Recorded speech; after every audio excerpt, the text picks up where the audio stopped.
एक जन्म से दूसरे जन्म को ले लेना, एक योनि से छूटकर दूसरी योनि में चले जाना, दूसरी योनि से छूटकर तीसरी योनि में चले जाना, इसको केवल मुक्त होना बोला। इसको कहते हैं मुक्ति। इसको मोक्ष नहीं कहा गया, इसको केवल मुक्त होना कहा गया है कि आप एक योनि से निकले दूसरी योनि में चले गए, दूसरी योनि से निकले तीसरी में चले गए, तीसरी से निकले चौथी में चले गए, इससे आप केवल मुक्त हुए हो।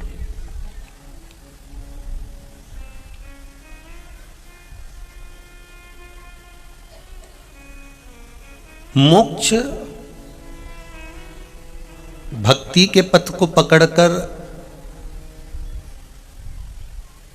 मुक्ति के मार्ग तक पहुंच जाना, इसको मोक्ष कहा गया। इसको मोक्षता कहा गया।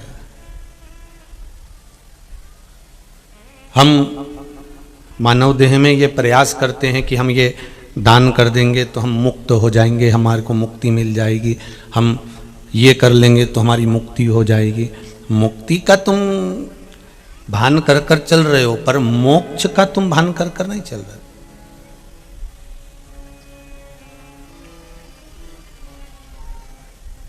अगर मोक्ष का भान कर कर चलते तो भगवान की भक्ति की उस क्रमशः में, भगवान के उस भजन में, भगवान के उस अविरल आनंद में आप डूबते हुए चले जाते, तो फिर मुक्ति बार बार आने का काम ही नहीं करती। एक बार अगर मोक्ष मिल गया तो फिर जन्म होता ही नहीं है, फिर हम परमात्मा के चरणों में पहुंच जाते हैं, फिर हमारा कोई जन्म नहीं है।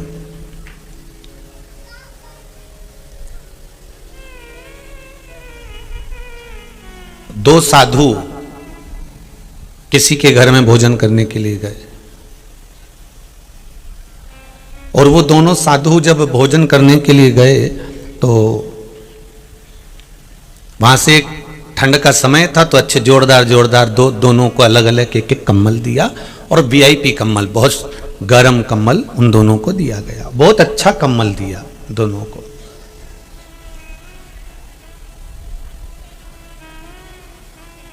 अब दोनों को अच्छा अच्छा कम्बल मिल गया, दोनों चले, पथ से आगे बढ़े, एक धर्मशाला में रात्रि को रुके।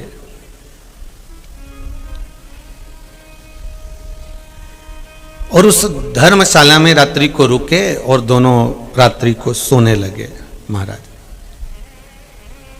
धर्मशाला पथिकों के लिए है कि आप आए, उसमें विश्राम करें, राम नाम गाएं, कृष्ण नाम गाएं, शिव नाम गाएं, भगवान का भजन करें और अपने अपने पथ पर वापिस चले जाएं। धर्मशाला का मतलब यही होता है। बनाने वाला भी बनाता है तो यही भाव से बनाता है कि इसमें जो रहे, इसमें जो रुके, वो भगवान का भजन करे।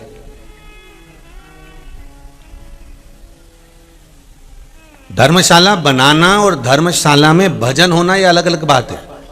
हम तो कहते हैं संसार में जितनी धर्मशालाओं का निर्माण होता है, उस समाज को, जिस समाज की धर्मशाला बने, उस समाज को एक नियम बनाना चाहिए कि हमने जो धर्मशाला का निर्माण करवाया है, हमारी समाज ने जो धर्मशाला बनाई है, उस धर्मशाला में महीने में कम से कम एक बार तो भगवान का भजन हो। ये समाज को निर्णय करना चाहिए कि हमने जिस धर्मशाला को बनाया है उसमें भजन हो।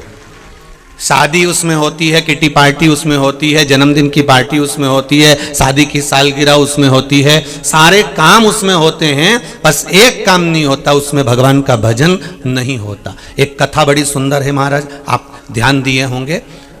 एक कथा, एक चरित्र, एक बोध कथा कितनी सुंदर आती है कि एक कसाई एक गाय को लेकर जा रहा था, और रास्ते में चलते चलते वो गाय, कसाई जब काटने के लिए कसाई अपने घर पर लेकर जा रहा है, कसाई घर लेकर जा रहा है, और गाय को खींच खींच कर लेकर जा रहा है। एक सी जगह आ गई जहां पर गाय आगे नहीं बढ़ी,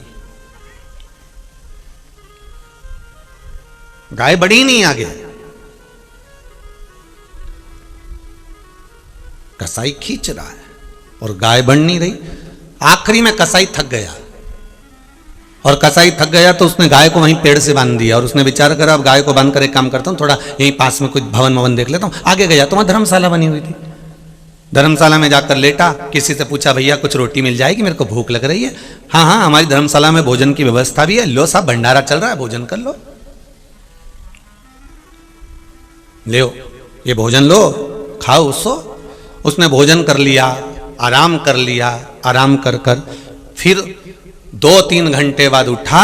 अब खाया भी नहीं था उसने, 8-10 घंटे हो गए थे, तो शरीर में एनर्जी भी नहीं थी, थक भी गया था, तो 2-3 घंटे आराम करा, भोजन करा, और भोजन कर कर फिर गाय को खींचा, और गाय को खींच कर, अब क्योंकि उसके शरीर में जो बल था वो समाप्त हो गया था, तो भोजन करने से बल भी आ गया, आराम करने से थोड़ी सी ताजगी भी आ गई, और खींच कर गाय को ले गया और कसाई लेकर गया और उस गाय को काटा।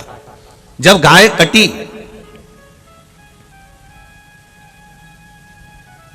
सबसे ज्यादा दोष किसको लगा?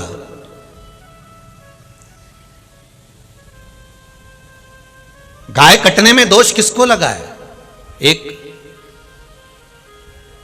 जिसने भंडारे का भोजन उसको दिया खाने के लिए, जिसका अन्न था और जिसके भवन में वो विश्राम करा था।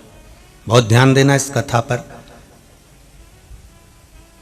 ये गीता प्रेस गोरखपुर के कल्याण अंक की ये पावन कथा हमको प्रेरणा देती है।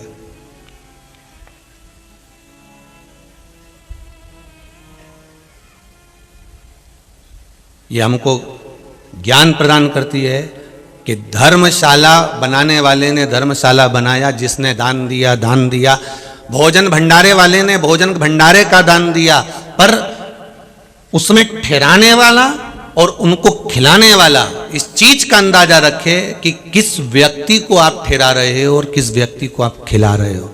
ध्यान देना, उस कसाई का बल समाप्त हो गया था, पर उसको उस भवन में विश्राम मिला, इसलिए जिसका था उसको भी थोड़ा भोगना पड़ा, और जिसने अन्न बनवाया था, दान दिया था, उसको खिलाया, उसको भी भोगना पड़ा, क्योंकि उस अन्न से उसको बल मिल गया। बल मिल गया तो गाय को खींच कर ले गया। गाय खींची उसने और ले गया। धर्मशाला बनाने वाले को एक चीज का ध्यान रखना चाहिए, जिस समाज की धर्मशाला बने उस समाज में एक निर्णय लिया जाए, उस समाज में एक नई क्रांति सम्मुख में आना चाहिए। केवल धर्मशाला बना दी, शादी का एंजॉय करो, किटी पार्टी का एंजॉय करो, पार्टियां मनाओ, और उसके सिवाय अगर भजन भी हो रहा है तो लोगों को उसमें भी त्रुटि हो जाती है, उसमें भी टेंशन हो जाता है। भजन के लिए, स्मरण के लिए, अरे लाइट जलेगी, ये जलेगा, पर धर्मशाला अगर बनी है, जिसने बनवाया, एक एक रुपया जिसने धर्मशाला में लगाया, भंडारा अगर चल रहा है, उसने एक एक अन्न का दाना किसी ने दान दिया है, किसी ने धर्म में लगाया है, अगर वो भंडारे का पैसा, वो अन्न का दान का पैसा अगर गलत जगह पर लगता है, तो महाराज जिसने दिया है उसको भी भोगना पड़ता है, और जिसने बनवाया है उसको भी भोगना पड़ता है, अगर गलत जगह पर लग रहा है। बहुत सावधानी रखना है महाराज, बहुत ध्यान दीजिएगा।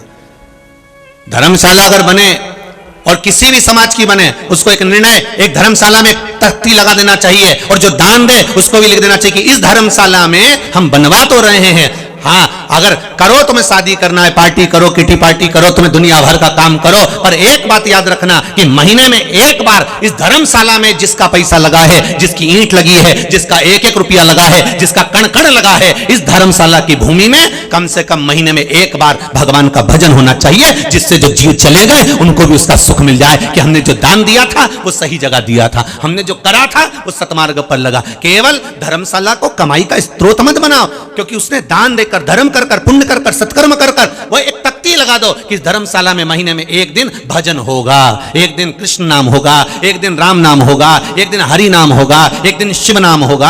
आप नियम बनाओ, केवल कमाने का स्रोत नहीं। भंडारा करो, खूब करो, भूखे को भोजन कराओ, खूब करो, मना नहीं है, पर कई भंडारे ऐसे भी देखने को मिलते हैं कि लोग मदिरा का नशा कर कर आ रहे हैं और भंडारे में भोजन कर रहे हैं। जिसने चावल दिया, जिसने अन्न दिया, जिसने रुपया दिया, उसने उस मदिरा वाले के लिए नहीं दिया था, उसने तो उसको दिया था जो भूखा हो, बहुत बिलख रहा हो, जिसने अन्न का भाग ग्रहण ना करा हो, उसके लिए भंडारे के लिए उसने चावल, उसने गेहूं, उसने आटा, उसने शक्कर दिया था कि इसको मिले। ये मदिरा का पान करने के लिए पैसा आ गया और भोजन करने के लिए यहां आ गया, ये श्रेष्ठता नहीं। मांसाहार कर रहा है, मदिरा पान कर रहा है, जुआ खेल रहा है, वेश्यावृत्ति कर रहा है, सारे गलत व्यसन में डूबा हुआ है, और जब भोजन भंडारा प्रारंभ हुआ तो भोजन करने वहां पहुंच गए। ये श्रेष्ठता हमारा शास्त्र नहीं देता, ये शिव पुराण नहीं देती महाराज। उसके वो भोजन करने से जो शरीर में बल आया, और बल आने के बाद उसने फिर मदिरापान करा, फिर वेश्यावृत्ति करी, फिर जुआ खेला, फिर कोई गलत काम करा, तो उसका दोष किसको मिलेगा? उसको जिसने अन्न का दान दिया था। अच्छी जगह पर लगाना आपके धन को। फिर निवेदन करूंगा, 50 बार विचार करना, गाय, बेटी और लक्ष्मी 1000 बार सोचना, तब किसी को देना। गाय ऐसे को मत दे देना कि वो लेकर गया और तुम अपने दरवाजे पर बांधा। जब तक दूध दी गाय ने तब तक बांध कर रखा, और इसके बाद गाय ने दूध देना बंद कर दिया, दूसरे को भेज दिया, दूसरे ने तीसरे को भेज दिया, तीसरे ने चौथे को भेज दिया, आखिरी में वो गाय कसाई के दरवाजे पर चली गई, कट गई। जिसने दान दिया उसको रोना पड़ा। गाय देने से पहले विचार करो कि किसको दे रहे हो। बेटी देने से पहले 50 बार विचार करो कि जिस बेटी का विवाह जिस लड़के के साथ कर रहे हो, हमें उसका घर परिवार से मतलब नहीं है, हमें उस लड़के से मतलब है। कहीं मदिरापान में, कहीं वेश्यावृत्ति में, कहीं जुए में, कहीं मांसाहार में, कहीं गलत जगह पर लगा तो नहीं है। बेटी देने से पहले 50 बार विचार करो। और लक्ष्मी किसी भिखारी के कटोरे में या किसी जगह पर कहीं पर भी तुम दान कर रहे हो, वहां देने से पहले 50 बार विचार करना कि जहां तुमने लक्ष्मी दी है, कहीं वो लक्ष्मी कहीं मदिरा में तुमने कटोरे में दी और वो ले जाकर कहीं जुए में, कहीं मांसाहार में, कहीं मदिरापान में, जिस भिक्षुक को दी है उसने ले जाकर कहीं ले जाकर मदिरा की दुकान पर तो नहीं लगा दी। जिसने दी उसको रोना पड़ता है महाराज, कोई दूसरा नहीं रोता है। 50 बार विचार करिए कि आप कहां क्या प्रदान कर रहे हो। धर्मशाला के अंदर दोनों साधु सोए, दोनों साधु सोए, कम्बल दोनों के पास है। एक कम्बल एक साधु ने विचार करा कितना जोरदार कम्बल है, एकदम गर्म है, नया है, वीआईपी कम्बल है, और मैं रात को ओढ़ के सोया और कोई चुरा के ले गया तो। अब एक साधु के मन में ये आया, तो उस साधु ने विचार करा इस कम्बल को कोई चुरा के नहीं ले जाएगा, एक काम करता हूं इसका सिराना बना के अपने सिर के नीचे रख ले। अब इतनी ठंड पड़ रही, ओढ़ ले, पर ओढ़ा नहीं उसने। क्या करा? सिराना बनाकर अपने सिर के पास रख लिया, कहीं का चुरा के ले गया तो। दूसरा साधु ओढ़ कर बस लेटा ही था सोने के लिए। उसने जैसे ही लेट रहा था, सामने कोने में 2 बच्चे ठंड से कुकड़ रहे थे। साधु ने देखा कि मेरा शरीर तो बड़ा है पर ये छोटे छोटे बच्चे हैं, ठंड से कुकड़ रहे हैं। साधु ने अपना कम्बल उठाया और उठाकर उन दोनों बच्चों पर डाल दिया, दोनों बच्चे पर डाला। एक सिराने लगाकर सो रहा है, एक सिर के पास लगाकर सो रहा है, दूसरा बच्चों पर डाल देता है। सुबह हुई, दोनों जागे। जिसने बच्चे पर कम्बल डाला था, बच्चे उस कम्बल को लेकर चले गए। जो सिराने लगाकर सो रहा था, अब इसका भी कम्बल गया, और जो सिराने लगाकर सोया था उसका कम्बल भी कोई निकाल के ले गया। अब बोलो जम के, सबसे ज्यादा दुख किसको होगा कम्बल का? जम के तो बोलो जरा। जिसने सिराने लगाया था, कम्बल का दुख उसको ज्यादा होगा कि मेरा कम्बल कोई चुरा के ले गया, मेरा कम्बल कोई निकाल के ले गया, मेरा कम्बल कोई उठा के ले गया, ना जाने कौन चोर था जो मेरा कम्बल निकाल के ले गया। और जिसने अपने हाथ से उठाकर दान दे दिया, जिसने अपने हाथ से उठाकर उन बच्चों को सुला दिया, जिसने अपने हाथ से उठाकर उन बच्चों को उड़ा दिया, उसको दुख होगा क्या? नहीं। उसको तकलीफ होगी क्या? नहीं। उसने उस बच्चों को वो कम्बल दे दिया है कि अब ये बच्चों को समर्पित हो गया। वो दे तो ठीक, ना दे तो ठीक, उसने एक बार समर्पित कर दिया। बस यही शिव महापुराण की कथा कहती है, इस शरीर को और इस आत्मा को अपने हाथों से भगवान के भजन में लगा दो, अंत में वो छुड़ा कर ले जाएगा तो दिक्कत हो जाएगी, दुख तुमको हो जाएगा। इस आत्मा को, इस शरीर को, इस मन को, इस चित्त को, इस वृत्ति को आप उस साधु की तरह भगवान के चरणों में लगा दो। जैसे बच्चों को कम्बल दिया, ऐसे इस शरीर को, इस मन को, इस आत्मा को, इस चित्त को, इस वृत्ति को भगवान को दे दो। नहीं तो अंत समय में जब चोरी हो जाएगा, ये वो यमबंदी बनाने आएगा और निकाल कर ले जाएगा, तब दुख होगा, तकलीफ होगी, कष्ट होगा। दे दो उसको।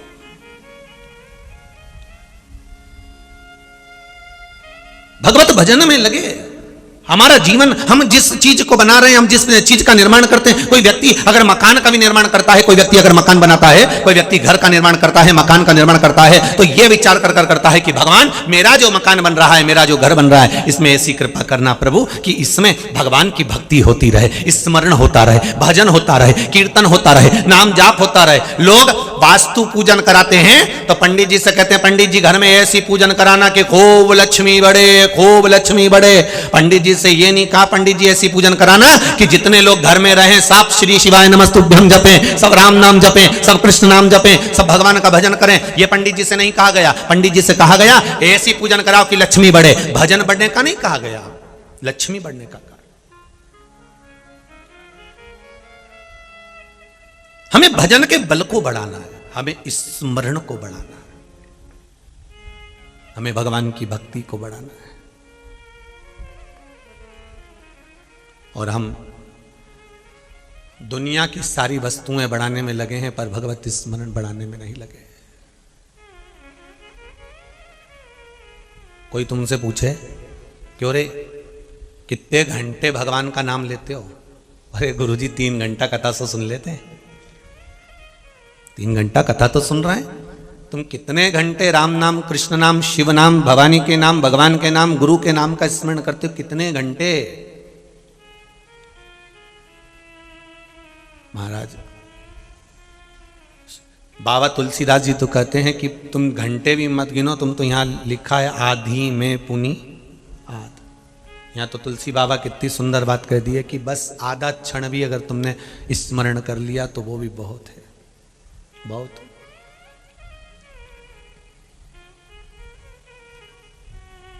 पर हम तो उस कुम्हार की तरह हैं जो कुम्हार मिट्टी खोदने के लिए जा रहा है और उसको आवाज सुनाई देती है मेरे पास में 7 घड़े सोने के भरे हुए हैं, जिसको चाहिए ले ले।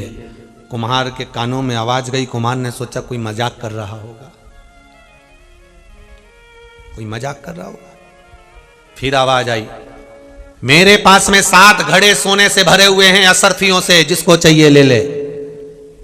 कुमार फिर आवाज सुना तो कुमार ने पूछा कौन बोल रहा है? तो ऊपर से आवाज आई, आकाशवाणी हुई, मैं यक्ष बोल रहा हूं। अच्छा क्या है तुम्हारे पास? सोने के 7 घड़े हैं, चाहिए तुमको? कुमार बोलने लगे हाँ मुझे चाहिए। भगवत यक्ष ने कहा तुम चिंता मत करो, तुम्हारे 7 घड़े तुम्हारे घर पहुंच गए, जाके देख लो। 7 घड़े जैसे कुमार गया घर पर जाकर देखा तो 7 घड़े रखे थे। कुमार ने एक एक घड़ा उठाकर देखा, सारे घड़े सोने से भरे हुए थे, सब घड़ों में असरपियां भरी हुई थी, केवल एक घड़ा था जो आधा भरा हुआ था। कुमार ने मन में सोचा अरे भगवान 6 घड़े दे दिए भरे हुए, एक खाली दे दिया, वो भी आधा भरा हुआ, मेरे को अच्छा नहीं लग रहा आधा भरा हुआ, इसको भरो तुम। अब भगवान तो आए नहीं, तो इसने मन में सोचा नहीं है तो क्या हुआ, एक काम करे भरा हुआ अच्छा लगेगा। तो इसने अपने घर का जितना सोना चांदी था सब उसमें लाके डाल दिया। लो फिर भी वो घड़ा नहीं भरा है। अब तो कुमार ने विचार कर लिया चाहे कुछ भी हो जाए इस घड़े को भर के रहूंगा, इस घड़े को भरकर रहूंगा। कुमार मेहनत करने लगा, खूब मेहनत करी, भर भर कर लाए, डालते जाए, कमा कर लाए, डालते जाए। राजा के यहाँ मटके लेकर जाए, उसका भी शुल्क बढ़ा दिया, 2 रुपए की जगह 4 रुपए कर दिया, वहां से भी लेकर आए, घड़े में डालता जाए। एक दिन राजा ने देखा कि कुमार पहले बड़ा संतुष्ट रहता था, अब तो इसकी कमाई दुगनी हो गई, चौगनी हो गई, इसके बाद भी इसको संतुष्टि नहीं है। राजा ने कुम्हार को बुलाया, इधर आओ कुमार। कुमार बोला जी हुजूर। बोलिए सरकार क्या बात है महाराज? राजा ने कहा कुमार हम तुम्हें देख रहे हैं कि पहले तुमको 1 रुपया मिलता था तो तुम उसमें संतुष्ट थे, अब तुम्हें 4 रुपए मिल रहे हैं तो भी तुम संतुष्ट नहीं हो। राजा ने कहा क्यों कुमार, कहीं 7 घड़े के चक्कर में तो नहीं पड़ गए? कुमार को लगा मेरे घड़े के बारे में इसको कैसे मालूम कि मेरे पास घड़े मिले हैं सोने के, इसको मालूम कैसे? आखिर इसको सूचना कैसे मिल गई? क्यों कुमार बोलो। तो कुमार ने पूछा महाराज ये तो बताओ कि तुम्हें 7 घड़े के बारे में कैसे मालूम? इतने में राजा ने कहा एक बार मैं वन में से जा रहा था, आवाज सुनाई दी घड़े ले लो, घड़े ले लो, सोने के घड़े ले लो। मैंने पूछा कौन है? तो कहा यक्ष हूं, 7 घड़े देना चाहता हूं। तो इतने में मैंने आवाज लगाकर कहा भरा हुआ घड़ा दे रहा है कि खाली घड़ा दे रहा है? तो उसने कहा था 7 में से 1 खाली है, 6 भरे हैं। तो मैंने कह दिया था, राजा बोला मैंने बोल दिया था 7 भर के देना हो तो दो, नहीं तो लेके चले जा। इतने में तो यक्ष गायब हो गया था। मुझे मालूम था कुमार वो यक्ष है, एक घड़ा जो खाली दिया है वो जिंदगी भर नहीं भरा सकता। ये मन का घड़ा एक ऐसा भगवान ने दिया है, वो जिंदगी भर नहीं भरा सकता, जिंदगी भर नहीं भराएगा। ये किसी दूसरे ने नहीं दिया, उसी अक्षर ने दिया है, वही भगवान ने दिया है। ये जिंदगी भर नहीं भरा सकता। अभी फ्रीज आ गया, अगली बार वॉशिंग मशीन आ जाए, हे भगवान छोटा सा मकान बड़ा बन जाए, भगवान ने बड़ा दे दिया, इससे बड़ा बन जाए, हे भगवान इससे बड़ा बन जाए, एक दुकान 2 दुकान हो जाए, 2 की 4 हो जाए, भगवान 6 हो जाए, पर मन नहीं भरा रहा। ये मन और मसान कभी नहीं भराता, ये खाली की खाली है। मन में वस्तुएं आती जाती है, मसान में मुर्द जाते जाते हैं, मसान खाली की खाली पड़ा हुआ है, मन खाली की खाली। इसीलिए शायद कहते हैं मकान आपकी पसंद का होता है और मसान शंकर की पसंद का होता है कि किस मसान में जलोगे, किस मसान में जाओगे, ये शिव की पसंद का। शायद इसीलिए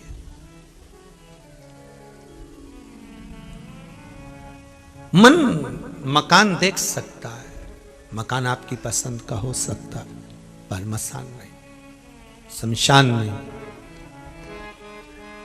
जो वो रचता है वो दुनिया में कोई नहीं रच सकता।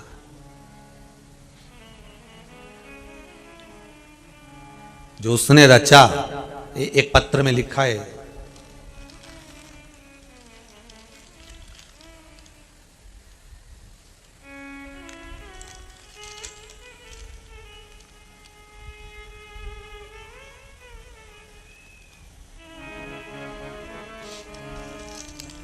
संगीता चौक से, कर मोहनी बंधी, तहसील जुन्नार देव, जिला छिंदवाड़ा। कहीं बैठी हो तो हाथ उठाइएगा, दोनों हाथ उठा लो बहन, आप ही हैं। हर हर महादेव, जरा जम के तो बोलो, आवाज आना चाहिए, हर हर महादेव। आपने लिखा है दीदी कि गुरुदेव मेरे से ज्यादा शंकर जी की कृपा कोई नहीं जान सकता। गुरुदेव मैंने भगवान शिव की आराधना करी, आपकी कथा पर विश्वास रखा, शिव की आराधना में डूबी रही।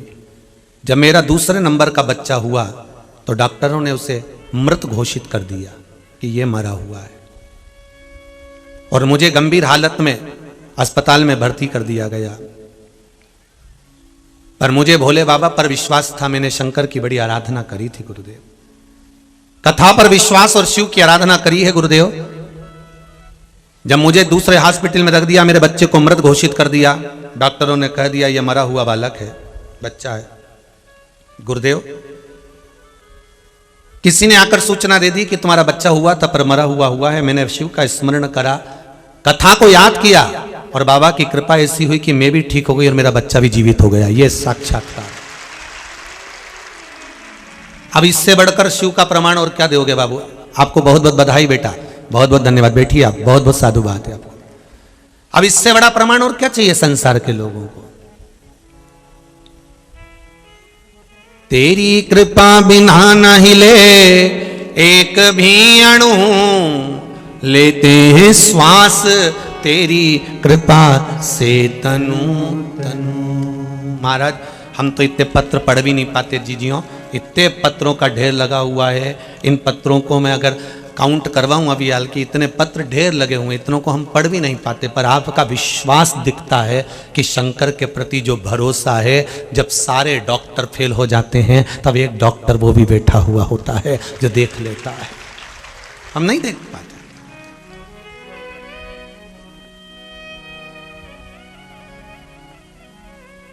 आपका भरोसा, आपका विश्वास, आपकी दृढ़ता बहुत जरूर। हमने समीर जी को सीओर फोन करा, हमने कहा समीर जी यहाँ जितने लोग कथा सुनने के लिए आ रहे हैं, आज कथा थोड़ी लेट हो गई है किसी कारणवश, जितने लोग सुनने आ रहे हैं 3000 लोगों की बस्ती है और 40 से 50 हजार आदमी यहाँ कथा में बैठा हुआ है। अब विचार करिएगा, 3000 लोगों की बस्ती में 50,000 आदमी आकर बैठा हुआ है। आसपास के गांव के लोग पैदल पैदल झोला टांगे, पैदल पैदल बच्चों को लेकर कथा सुनने आ रहे हैं। अगर कथा लेट होती है तो इस गांव के लोगों को जाने में कितनी तकलीफ होगी। ठंड अपनी जगह पर है और पैदल चलकर जाना है वो अपनी जगह पर है। तो हमने समीर जी से कहा एक काम करिए, नए वर्ष में दूसरे चैनल की व्यवस्था कर लीजिए, नए वर्ष में दूसरा चैनल की व्यवस्था करिए, तो हो सकता है बाबा चाहेगा तो आपको सूचना मिल जाएगी। तो आपको कष्ट नहीं होना चाहिए, समय की अवस्था रहे आप लोग कथा श्रवण करें, जीवन का सुख आपके पास हो। ये कथा नहीं है केवल, ये शंकर का विश्वास है महाराज। इस शिव महापुराण को लेकर निकले हैं, ये विश्वास की कथा है, शंकर के केवल विश्वास की कथा है। आप जितना विश्वास रखकर शंकर पर जल चढ़ाएंगे, पानी चढ़ाएंगे, एक बेलपत्र चढ़ाएंगे, एक पुष्प चढ़ाएंगे, आप भगवान को एक चावल का दाना भी चढ़ाएंगे, एक मूंग का दाना भी चढ़ाएंगे, शिव कैसे प्रसन्न हो सकता है, ये उस विश्वास की कथा है। और विश्वास इतना रखना, जैसे इस माँ ने विश्वास रखा था और अपने पत्र में लिखकर भेजा है, गुरुदेव कोई मुझसे पूछे कि चमत्कार शिव का क्या होता है, तब मैं बता सकती हूं कि मरे को जीवित भी वो महाकाल कर सकता है। अकाल मृत्यु वो मरे जो काम करे चंडाल का, काल उसका क्या बिगाड़े जो भक्त हो महाकाल का। ये शिव के विश्वास की कथा है, इसके सिवाय कुछ नहीं। आप पढ़ो कथाओं में एक एक चीज, कितना कितना भाव आप लोग लिखे हैं साहब। इन पत्रों को मैं क्या कहूं, एक एक पत्र का स्मरण अगर आप करोगे तो आपको मालूम पड़ेगा कि पत्र का भाव क्या है महाराज। क्या क्या लिखते हो आप लोग, कितना भाव आपके भीतर शंकर का है, कितना भाव, कितना जुड़ा हुआ है। क्या मिलता है आपको? दूसरी जगह कथा सुनने जाओ तो भले पूरी सब्जी मिल जाए, भोजन भंडारा मिल जाए, पर भागवत सुनने जाओगे तो हो सकता है प्रसाद ज्यादा मिल सकता है, राम कथा सुनने जाओगे तो ज्यादा प्रसाद मिल सकता है, पर शिव कथा में रोज आपको एक ही प्रसाद बंटता है, वो बेलपत्र का प्रसाद है। बोलो इससे ज्यादा कुछ मिलता है? केवल बेलपत्र का प्रसाद। और बेलपत्र के प्रसाद के लिए आप इतनी दूर से आते हो, केवल बेलपत्र का प्रसाद। दूसरी कथा हो तो आपको हो सकता है एक दिन मक्खन मिल जाए, एक दिन मिश्री मिल जाए, एक दिन मोहन थाल मिल जाए, एक दिन नुक्ति मिल जाए, एक दिन पूड़ी मिल जाए, एक दिन सब्जी मिल जाए, पर यहां क्या मिलता है? शंकर के प्रसाद है क्या? शिव क्या रखते हैं अपने पास में? एक बेलपत्र शंकर के पास में है, और शिव जिस बेलपत्र को अपने पास रखते हैं वो बेलपत्र प्रसाद के रूप में इस व्यासपीठ से आपको दिया जाता है, वही आपको प्राप्त होता है। प्रसाद कुछ नहीं, केवल बेलपत्रम, एक बेलपत्र जो शिव ने तुमरुका को दिया, तुमरुका जी ने वो बेलपत्र आपको दिया, एक बेलपत्र।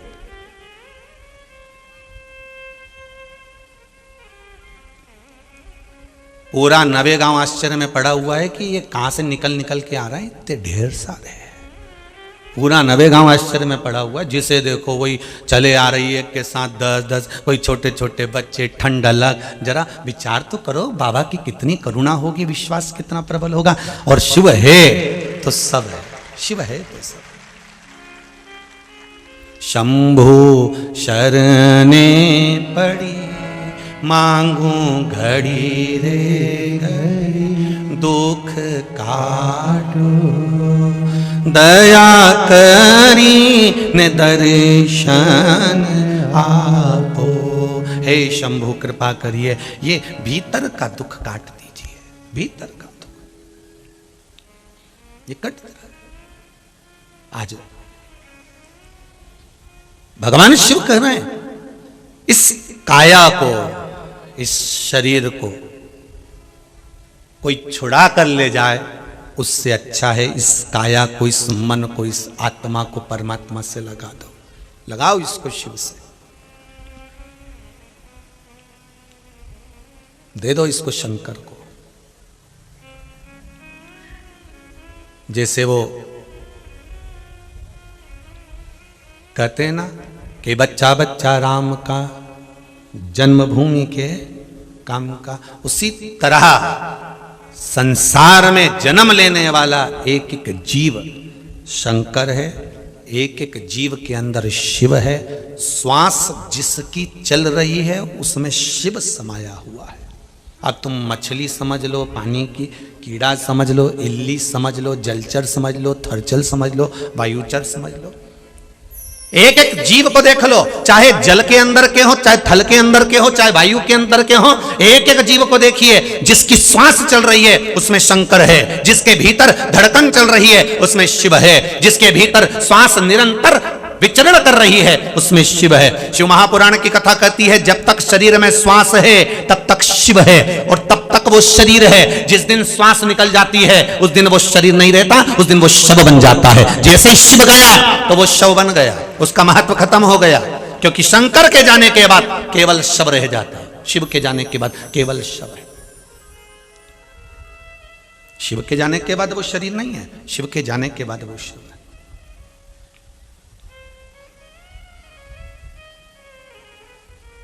शिव के जाने के बाद वो केवल शव रह जाता है, वो शरीर नहीं रहता, वो शव है।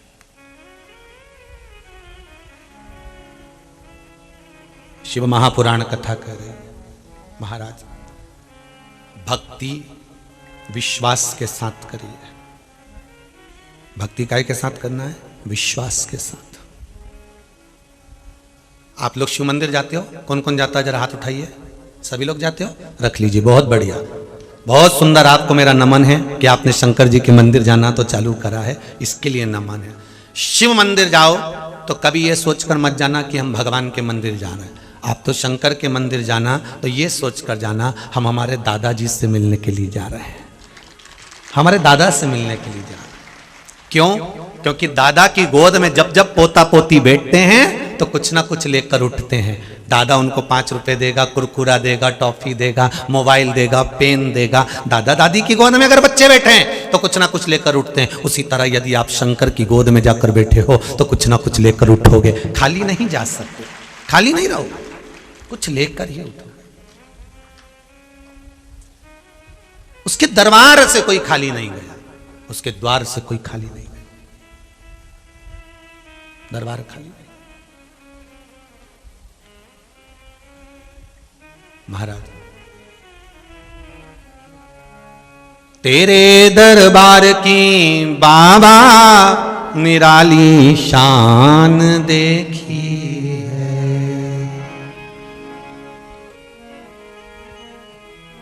तेरे दरबार की बाबा निराली शान देखी है। तुझे देते नहीं देखा पर झोली भरी देखी है। हे शंभो, तुम्हें देते हुए नहीं देखा है बाबा, कभी मैंने नहीं देखा कि आप आए, पर झोली आपने भर दी है बाबा। देखो एक पत्र में कितना बढ़िया सुंदर भाव।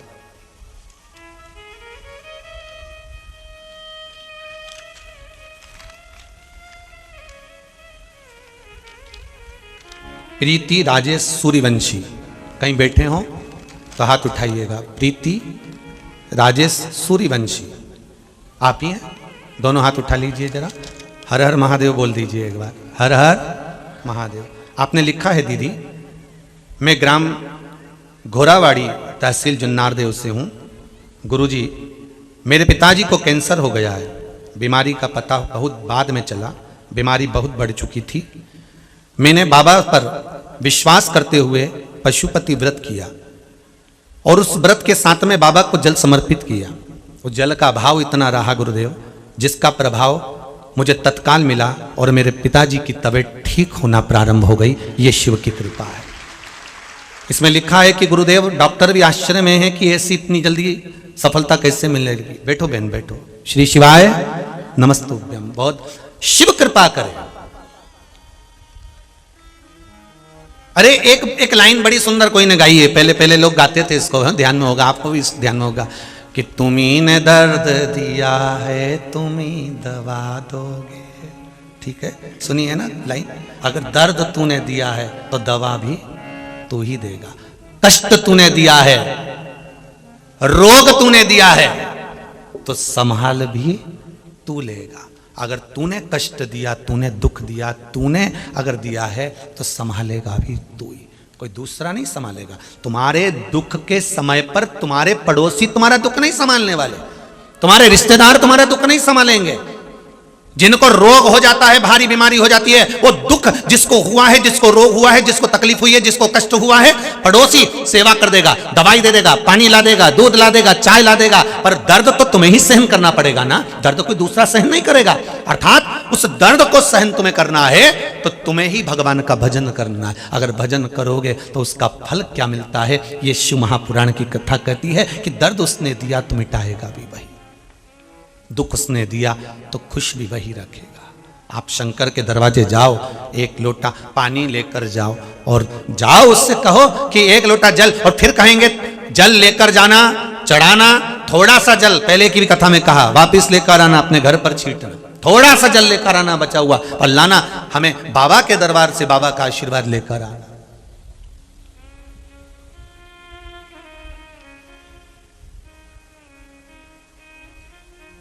उसके सिवाय कुछ नहीं, केवल शंकर।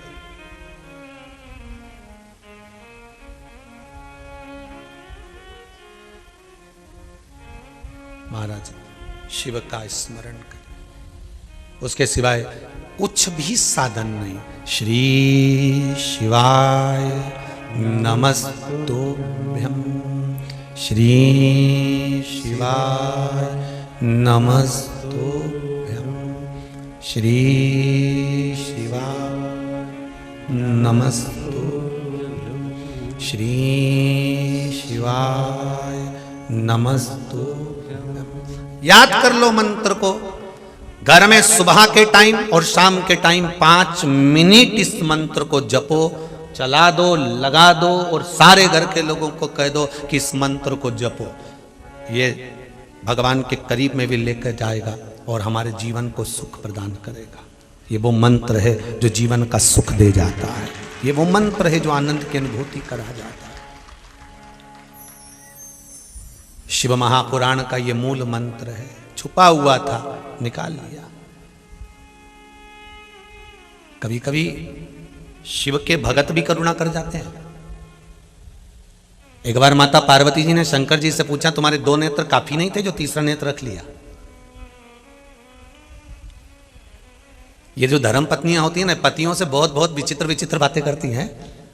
बस तुम्हारे 2 नेत्र काफी नहीं थे जो तुमने ये तीसरा नेत्र रख लिया? बड़ी बड़ी विचित्र बात है।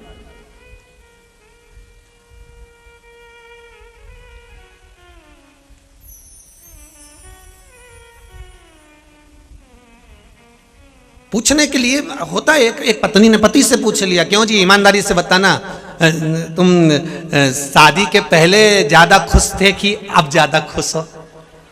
अब ये तो पूछने वाली को पूछना ही नहीं था। अब बोलने वाला बेचारा क्या बोले? अब बोल दे कि अभी खुश नहीं हूं तो बेचारा और झूठ बोल नहीं सकता।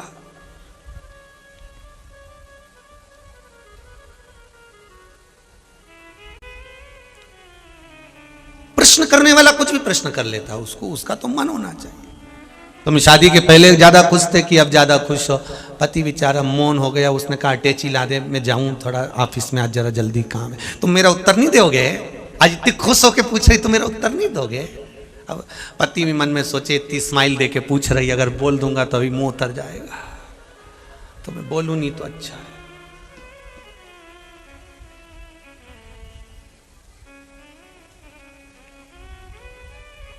पति ने अटैची पकड़ी, जाने लगा। पत्नी फिर बोली, सुनो तो, उत्तर तो देके जाओ कि तुम शादी के पहले खुश थे ज्यादा कि शादी के बाद?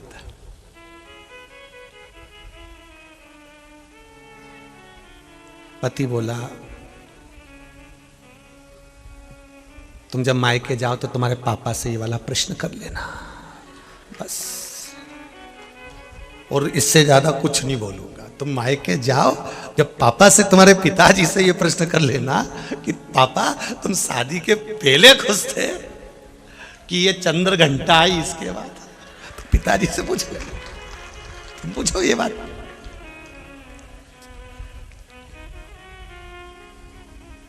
अब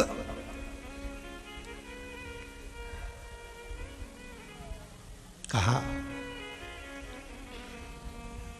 पार्वती जी ने शिव जी से पूछा, आपके 2 नेत्र काफी नहीं थे जो तीसरा नेत्र रख लिया? ये तीसरा नेत्र क्यों रखा है? शंकर भगवान तुरंत कहते हैं, पार्वती आपको नहीं मालूम है? नहीं। तीसरा नेत्र क्यों रखा? आप ही के कारण रखा है। आप ही के, मेरे कारण? हाँ। याद करो पार्वती, एक बार मैं बैठा हुआ तब साधना में लीन था, फिर आप पीछे से आई और मेरे दोनों नेत्रों पर अपना हाथ रख लिया। विनोदपूर्ण, हंसी में, हास्य में, विनोदता में, आनंदता में आप पीछे से आकर मेरे नेत्रों पर अपने हाथ को रख लेती हो। और मेरे नेत्र कोई साधारण नहीं है। स्वयं ब्रह्मा कहते हैं, स्वयं ब्रह्मा कह रहे हैं शिव महापुराण में कि शंकर के संपूर्ण शरीर में तलातल, रसातल, जल, वायुचर सारे शिव के शरीर में समाये हुए हैं। कोई शंकर कोई साधारण है? ये नेत्र, शंकर के नेत्र कोई साधारण नहीं। यही सूर्य और यही चंद्र है। जब पार्वती जी ने सूर्य और चंद्र को ढक लिया, चारों तरफ हाहाकार मच गया, अंधकार मच गया। चंद्र और सूर्य के कारण जब मैं दिखे ही नहीं, हाहाकार मच गया। चारों तरफ जब हाहाकार मच गया, ढूंढा जाए चंद्र सूर्य कैसे ढक गए, क्या हो गया, सब घबराने लगे। तो शिव जी का स्मरण भगवान विष्णु और ब्रह्मा ने करा। तब भगवान शंकर ने अपना तीसरा नेत्र खोल लिया, तीसरा नेत्र प्रकट करा, खोला। जैसे ही खोला प्रकाश तो हो गया, पर वो तीसरे नेत्र को खुलने से जितने वन थे, जितने पर्वत थे, सब जलने लगे, भयंकर नाद होने लगा, सब घबराने लगे। तो देवता माता तो तुरंत आए, सारे देवता घबराते हुए माँ पार्वती के पास आए। माँ हाथ हटाइए और स्तुति करिए। तब शिव जी की स्तुति करना प्रारंभ करी। तब शंकर से माता पार्वती जी ने कहा, प्रभु आपका एक नेत्र बंद कर लीजिए, इसको मत खोलिएगा। शंकर जी ने कहा, ठीक है, तुम बताओ कि कब कब इस नेत्र को खोलना है। पार्वती जी कहती है, जब इस संसार में कहीं आपकी जरूरत पड़े और देव तक कहें तो उनके हित के लिए खोल दीजिए। शिव कहते हैं, ये मेरा तीसरा नेत्र मेरे भीतर की अच्छाई और बुराई को झांकने के लिए है।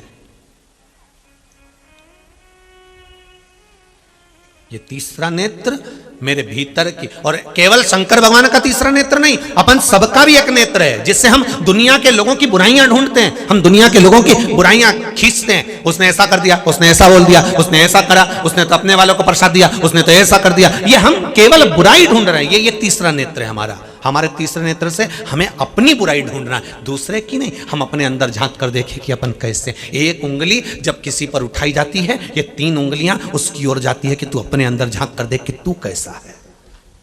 हम कैसे, हम अपने अंदर क्यों नहीं झांकते भाई, हम अपने भीतर क्यों नहीं झांकते।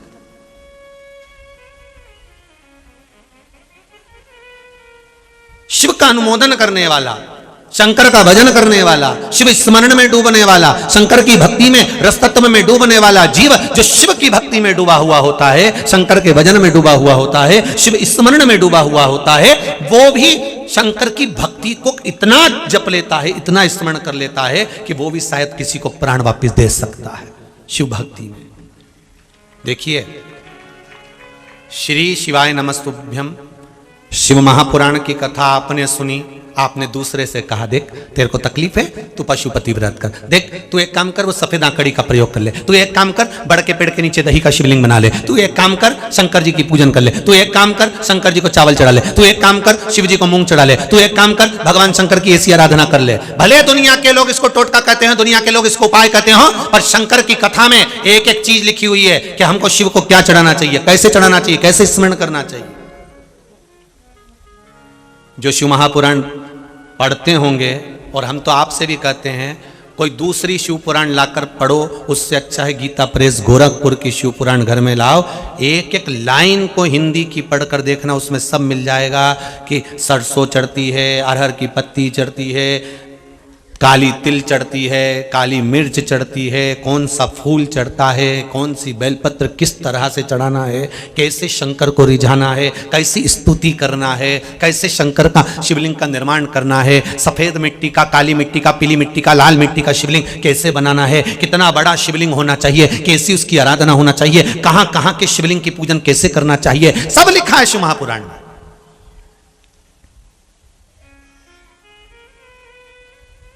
पढ़ो तो उसको।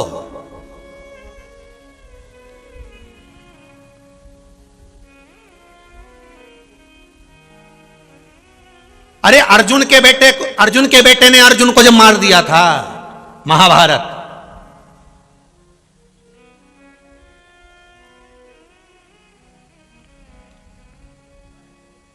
महाभारत में वर्णन है, युद्ध के मैदान में अर्जुन मर गया था। महाभारत में वर्णन है, युद्ध के मैदान में अर्जुन मर गया था, और मारने वाला कोई दूसरा नहीं था,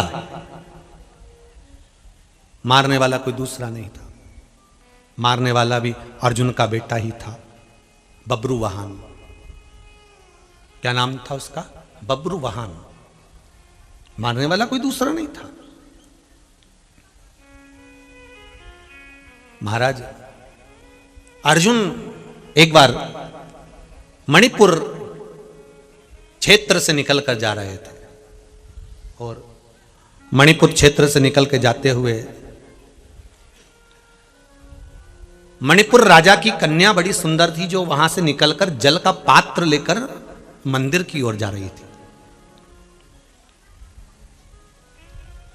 किस मंदिर में जल चढ़ाने जा रही है वो? तो महाभारत के अंतर्गत वर्णन किया, देवी के मंदिर में, शीतला माता मंदिर में वो जल चढ़ाने जा रही थी। हमारे यहाँ आज भी नियम है, माता शीतला को जल चढ़ता है, माँ जगत जननी को जल चढ़ता है। जा रही जब मणिपुर राजा के नगर में मणिपुर राजा की बेटी चित्रांगदा जल चढ़ाने जा रही है, तब वो चित्रांगदा जब जल चढ़ाने चली तो अर्जुन की दृष्टि उस चित्रांगदा पे पड़ गई। अर्जुन की दृष्टि पड़ी और अर्जुन ने देखा बड़ी सुंदर है चित्रांगदा। पूछा रथवाहक से, कौन की कन्या है, कौन की पुत्री है, कौन की बेटी? कहा ये मणिपुर राजा के बेटी है। ओह बड़ी सुंदर है। पर अर्जुन ने एक बात कही कि इतना मैंने तेज बल द्रौपदी का नहीं देखा, इतना तेज बल सुभद्रा का नहीं देखा, इतना तेज बल उलूपी का नहीं देखा। ये अर्जुन की पत्नियों के नाम है, उलूपी का नहीं देखा। और इतना तेज बल इस चित्रांगदा का, इतना तेज बल। फिर निवेदन करेंगे इतना तेज बल कैसे आ गया? तो कहा ये देवी की, भगवान की आराधना करती है। बहुत सुंदर बात है महाराज। क्रीम की चमक 2 महीना, 4 महीना, 6 महीना, 8 महीना रहती है, पर भजन की चमक, अच्छे कर्म की चमक जीवन पर्यांत रहती है। जीवन पर्यांत चमकता है व्यक्ति का चेहरा अगर वो भजन करता है, अगर वो स्मरण करता है, अगर वो मंत्र जाप करता है, अगर वो मंदिर में भगवान को जल चढ़ा रहा है, देवी जी की आराधना कर रहा है, माता रानी की आराधना कर रहा है, शिव जी की आराधना कर रहा है, भगवान का भजन कर रहा है, पूजन कर रहा है। उसके चेहरे की चमक बता देगी कि ये किस भगवान की भक्ति में लगा हुआ है, किस स्मरण में लगा हुआ है, किस भगवत भजन में लगा हुआ है। एक बहू का चेहरा और एक सास का चेहरा, दोनों का देख लो। जो सास अगर भगवान के भजन में डूबी होगी तो उसके चेहरे पर लाली लगाने की जरूरत नहीं पड़ेगी, अपने आप उसके चेहरे पर लाली आ जाती है, उसको कुछ लगाने की जरूरत नहीं, उसका चेहरा वैसे ही चमक जाता है। जो बहू भगवान के भजन में लगी है उसको कोई श्रृंगार की जरूरत नहीं पड़ती। भगवान के मंदिर में जाकर 1 लोटा पानी चढ़ाती है, देवी की आराधना करती है, शिव की आराधना करती है, भगवान की भक्ति में डूबी रहती है, उसके चेहरे पर अपने आप चमक आ जाती है। कोई चमक के लिए कुछ करना नहीं पड़ता, चाहे पुरुष हो चाहे स्त्री हो। हमारे भारत की भूमि के संत, साधु, सन्यासी, तपस्वी, साधक, उपासक, इनको कोई ब्यूटी पार्लर जाने की जरूरत नहीं पड़ती। हमारे भारत की भूमि के संत, साधु, सन्यासी, उपासक, साधक, ये भगवान की भक्ति में इतने डूबे रहते हैं कि इनको किसी और पार्लर जाने की जरूरत नहीं। हमारे स्वामी विवेकानंद जी जब विदेश गए तो भारत के उन स्वामी विवेकानंद जी को देखकर आसक्त हो गई विदेश की माता। क्यों? क्योंकि भजन का बल बड़ा होता है, भगवत भजन का बल बड़ा, बहुत बड़ा। भजन में वो बल है साहब, आपके आसपास के क्षेत्र में भी कहीं कोई बूढ़े बूढ़े साधु संत रहते हो ना, तो उनका दर्शन करना, उनके भजन का बल देखना। 70-80 साल, 90 साल, 100 साल, और तो भी चल रहा है, फिर रहा है, भजन कर रहा है, कोई मतलब नहीं उनको। नर्मदा जी के घाट पर चले जाओ, बहुत संत मिलेंगे आपको नर्मदा जी के तट पर। वृंदावन चले जाओ, ब्रजभूमि पर, अयोध्या चले जाओ, हरिद्वार चले जाओ, त्रिवेणी संगम, प्रयागराज चले जाओ, जहां जाना हो, रामेश्वरम, बद्रीनाथ, जगन्नाथ, द्वारका, जिस जिस क्षेत्र में जाओ और वहां के साधु संत सन्यासी से मिलोगे तो उनके चेहरे पर कोई पार्लर की चमक नहीं होती, उनके चेहरे पर भगवत भजन की चमक होती है। भक्ति इतनी करते हैं, भजन इतना करते हैं, चमकते रहते हैं। भजन का बल बड़ा होता है महाराज, भजन का बल।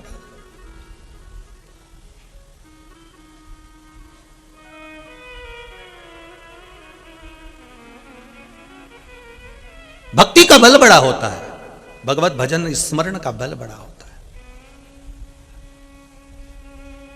और भजन भोले बाबा का करते रहोगे तो संसार सागर से तरते रहोगे। के। इसलिए उस भजन के बल पर जियो कि मुझे ला दो भजन की वही माला, मुझे ला दो भजन की वही माला। अरे जिस माला को मीरा ने जपा, जिस माला को मीरा ने जपा, जिस माला को मीरा ने भजा, जिस माला को मीरा ने जपा, जपते ही मिल गए नंद लाला, मुझे ला दो भजन की वही माला।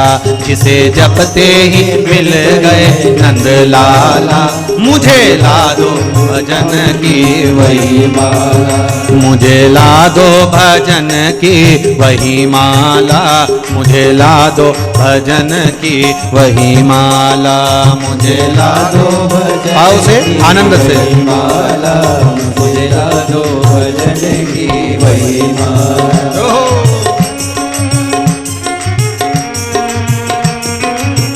जय हो।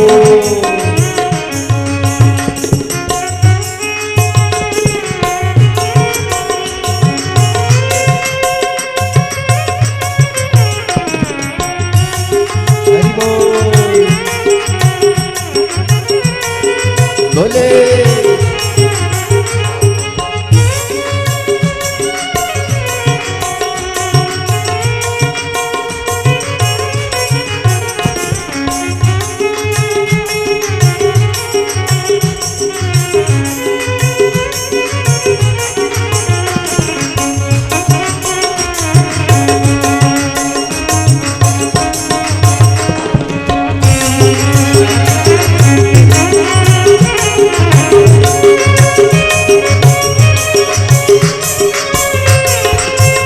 अरे जिस माला को हनुमान ने जपा, जिस माला को हनुमान ने जपा, जिस माला को हनुमान ने भजा, जिस माला को हनुमान ने जपा, मिल गए रघुवर नंद लाला, मुझे ला दो भजन की वही माला, मुझे ला दो भजन की वही माला, मुझे ला दो भजन की वही माला। ओ मुझे ला दो भजन की वही माला, मुझे ला दो भजन की वही माला, मुझे ला दो भजन की वही माला, मुझे ला दो भजन की वही माला।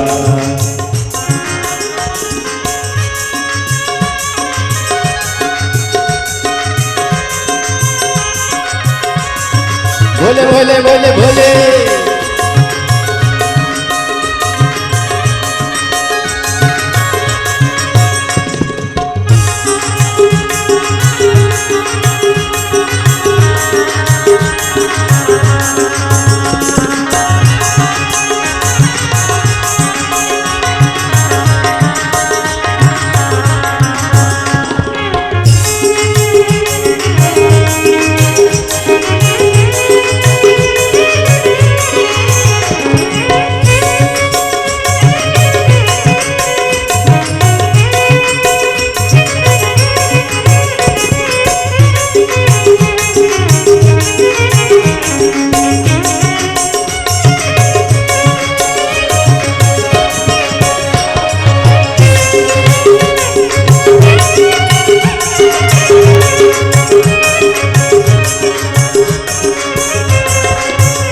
अरे जिस माला को कर्माने भजा, जिस माला को कर्माने जपा, ओ जिस माला को कर्माने भजा, जिस माला को कर्माने जपा, भजते ही मिल गए नंद लाला, मुझे ला दो भजन की वही माला, मुझे ला दो भजन की वही माला, मुझे ला दो भजन की वही माला।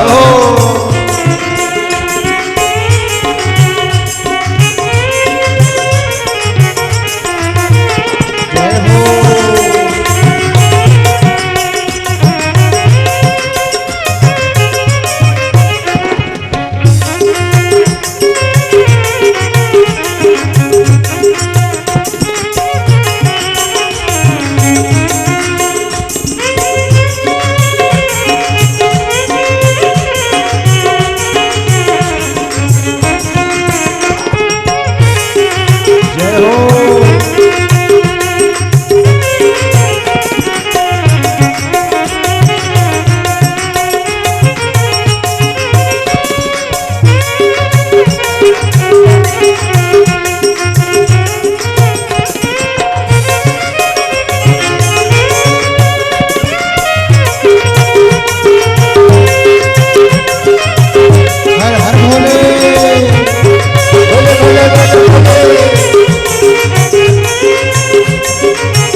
माला को ध्रुव जी ने भजा, जिस माला को ध्रुव जी ने जपा, ओ जिस माला को ध्रुव जी ने भजा, जिस माला को ध्रुव जी ने जपा, मिल गए उनको नंद लाला, मुझे ला दो भजन की वही माला, मुझे ला दो भजन की वही माला, मुझे ला दो भजन की वही माला, ओ मुझे ला दो भजन की वही माला, मुझे ला दो भजन की वही माला, मुझे ला दो भजन की वही माला, मुझे ला दो भजन की वही माला, मुझे ला दो भजन की वही माला, मुझे ला दो भजन की वही